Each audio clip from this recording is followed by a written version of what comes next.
तेरा पापा करूंगा के स्टेटमेंट ने पहुंचाया पापा के मर्डर और हत्यारों तक। मुंबई टीवी, हर खबर सच के साथ। मैं हूं जैन सेठ और आप देख रहे हैं मुंबई टीवी। जैसा कि आप सभी को पता है, इन दिनों गोवंडी लगातार अपराधों की नगरी माना जाता है और इस बीच कई ऐसे डायलॉग सामने आते हैं और कोड वर्ड सामने आते हैं जो कि पुलिस को खुद चौंका देते हैं। मगर पुलिस वाले का काम होता है हर चीज पे ध्यान देके उस पर काम करना।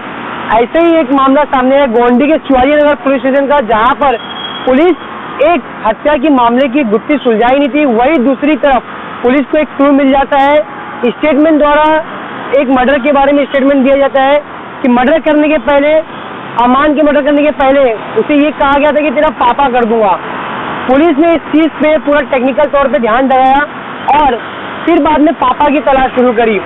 पापा की तलाश शुरू करी तो मालूम पड़ा कि पापा जो नफीस, जो हत्यारा था और उसका साथी जस्टिन, उसकी तरफ काम करता था, रिक्शा चलाता था और वो सूद पे पैसा लिया था, जिसके बाद में नफीस लगातार पापा पर दबाव बना था और नफीस को लगातार पापा को रोज का 1500 रुपये चुकाना पड़ता था, जबकि नफीस ने महज 70,000 रुपये उससे लिया था कुछ घर के प्रॉब्लम के कारण। इसके बाद में नफीस की रिक्शा चलाता था पापा और रोज उसे 1500 रुपये भरता था। जब पैसा नहीं भर पाता था उसे डे एंड नाइट ड्यूटी कराता था नफीस। और उसके बाद में पापा इतना परेशान हो गया, 5 महीना पैसा भरने के बावजूद वो 70,000 रुपया का ब्याज नहीं चुका पाया, जिसके बाद में नफीस उससे लगातार दबाव बनाता था और उसे मारता था। हद तो तब हो गई जब नफीस ने पापा को उसके भाई से धोखे से बुलाया और फिर उसे वहां से ले गया शिवाजी नगर के रोड नंबर 14 के रिमांड रूम में। वो एक रिमांड रूम बनाया था बिल्कुल फिल्मी स्टाइल की तरह, लोगों की वो लाके वहां पर धुलाई करता था और इतनी बुरी तरह की बेरहमी से मारता था, जिसके बाद में पापा की मौत हो गई। अगर पुलिस 6 नवंबर को इस मामले की तहकीकात करती, जब घर वाले पुलिस स्टेशन गए थे तो पुलिस ने कहा साइन पुलिस जाओ और साइन पुलिस ने कहा वहां जाओ। वहां के चक्कर में पापा की मौत के बाद में एक अमान की भी मौत हो गई। पापा की तरह ही उसने अमान की भी हत्या कर दी और जब अमान की हत्या की गुत्थी सुलझती थी तब तक पापा की हत्या की गुत्थी सामने आ गई। हालांकि इस पूरे मामले को लेकर पुलिस ने 2 आरोपी को अरेस्ट किया है और 2 जो मर्डर केस में जेल में है, पुलिस ने उनका प्रोसीजर चालू कर दिया है। उन्हें वापस से लाके इन्वेस्टिगेशन करना और देखना ये रहेगा कि इस पूरे मामले में कितने लोगों की नफीस ने इस तरीके से हत्या किया है।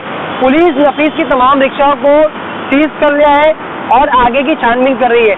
अब देखना ये रहेगा कि परिवार वाले को किस प्रकार से पुलिस इंसाफ दिला पाती है या इसी तरीके से और कई हत्या की वारदात का खुलासा होता है। देखिए क्या कुछ जानकारी दी है डीसीपी हिमराज सिंह राजपूत ने। 13 जनवरी को शिवाजीनगर पुलिस स्टेशन में एक मर्डर का ऑफेंस रजिस्टर हुआ था, जिसमें हमने 3 एक्यूज को अरेस्ट किया था।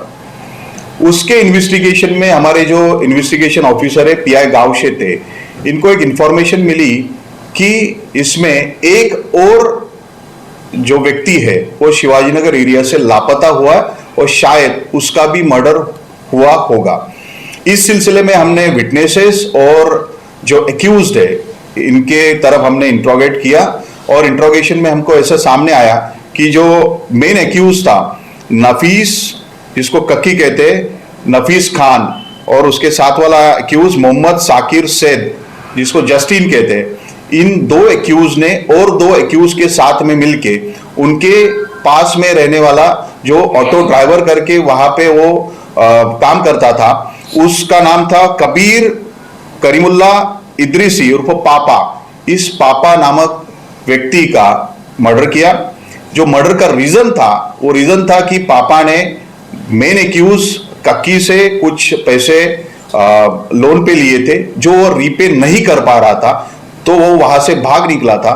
तो उसको पकड़ के इन लोगों ने उसको मारा और उसका मर्डर करके बॉडी डंप की थी। इस सिलसिले में अब तक हमने 2 लोगों को अरेस्ट किया है, जिसमें इमरान अहमद उर्फ इम्मो और आतिक अरीफ मेमन, ये 2 एक्यूज हमने आज अरेस्ट किए।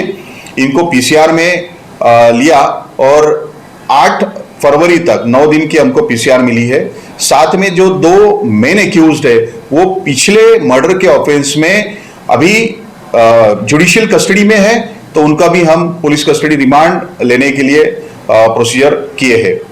ये जो ऑफेंस है इसमें 4th एक्यूज अतीक आरिफ मेमन, ये विक्टिम पापा का रिश्तेदार है।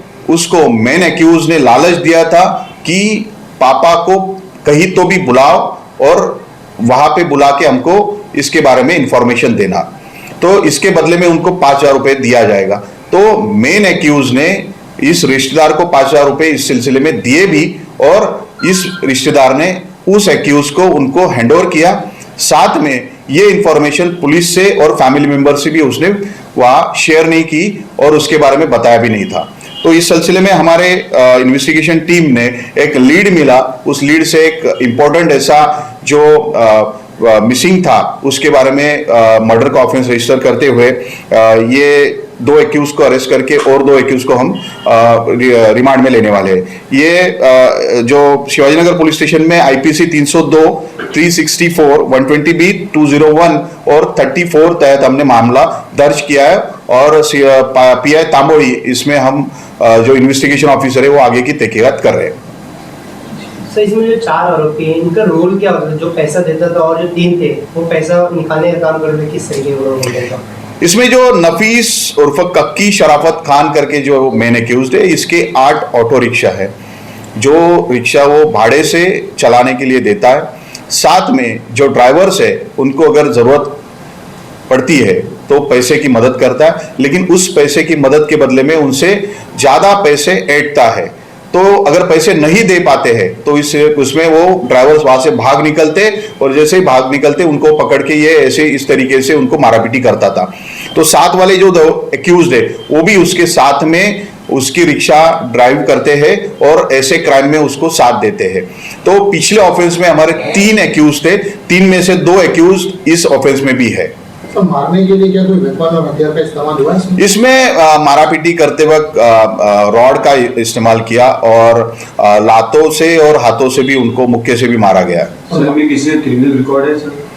इसमें जो कक्की करके एक्यूज है उसका एक पहले का मर्डर जो है, इसके अलावा उसको 2019 का एक बॉडी ऑफेंस है और उससे पहले वाला एक बॉडी ऑफेंस है। उसमें एक ऑफिस जो क्रिमिनल है उसका प्रीवियस रिकॉर्ड है। तो मारने के बाद बॉडी लोगों ने कहाँ भेजी? बॉडी की हम तफ्तीश कर रहे हैं। न्यू बॉम्बे एरिया में बॉडी उन्होंने डंप किया करके बताया, हम बॉडी खोज रहे हैं। और कितने दिन का पीसी लिया था? इसमें 9 दिन का पीसी है, 8 फरवरी तक। और क्या 2 सब आरोपी अभी फिलहाल कस्टडी में हैं? 2 मिले हैं और 2 को हम जुडिशियल कस्टडी से हमारे कस्टडी में लेंगे। सर, एक सवाल ये, जो विक्टिम है इसने, इनके परिवार वाले लोग तक क्यों नहीं पता कि इसका मर्डर? जी बिल्कुल, इसमें पापा के जो रिश्तेदार है उसकी वाइफ है।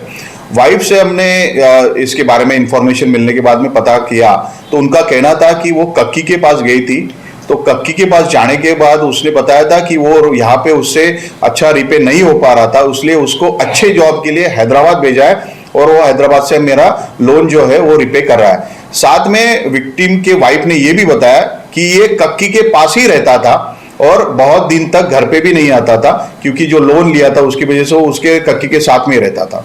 तो ऐसी कितनी रिक्शा इसके पास है और कितने लोगों को अब तक इसने और भी ऐसा पैसा दिया हुआ है? इस सिलसिले में हम शिवाजीनगर एरिया में और खोजबीन कर रहे हैं। साथ में उसकी 8 रिक्शा थी, 8 में से हमने अब तक सभी रिक्शा पुलिस स्टेशन में हमने हिरासत में ली है। तो इस सिलसिले में उनके पास में काम करने वाले सभी ड्राइवर्स के हम स्टेटमेंट्स लेंगे और कोई हरासमेंट और हुआ है क्या इसके बारे में हम तफ्तीश करेंगे। दूसरा मर्डर हुआ उसका नाम क्या था? जो सेकंड मर्डर हुआ वो कबीर उर्फ पापा करीमुल्ला इदरीसी करके है, जिसका ये मर्डर हुआ। उसकी उम्र 24 साल थी। और ये धमकी उसने कब दिया था कि पापा करना पड़ेगा? ये धमकी जो सेकेंड मर्डर हुआ उससे कुछ दिन पहले उसको जो विटनेस था उसको धमकी दिया था जिसकी तफ्तीश में हमारे सामने आया कि जो फर्स्ट मर्डर था, उस फर्स्ट मर्डर के तफ्तीश में हमने विटनेसेस को जब बुलाना शुरू किया तो उन्होंने उसमें से एक विटनेस ने हमको ये बात बताई, उसके ऊपर हमारे इन्वेस्टिगेशन ऑफिसर ने काम करना शुरू किया था। जब रिपोर्ट हुई थी तो 13 जनवरी को जैसे आपने बताया, तो कितना समय लगा आरोपियों तक पहुंचने के लिए पुलिस को? पहला फर्स्ट ये एफआईआर होने के बाद? फर्स्ट एफआईआर 13 जनवरी को हुआ। उसी दिन हमने तीनों एक्यूज को अरेस्ट किया था। उनकी 14 दिन की हमारी पुलिस कस्टडी रिमांड, 14-15 को हमने पुलिस कस्टडी रिमांड के लिए भेजा और उसके बाद में आगे हमको 14 दिन की रिमांड मिली थी। और रिमांड के बाद में ये इन्वेस्टिगेशन में ये बात सामने आई और 30 जनवरी को हमने ये offence register. Camera person Ajay, Mumbai TV.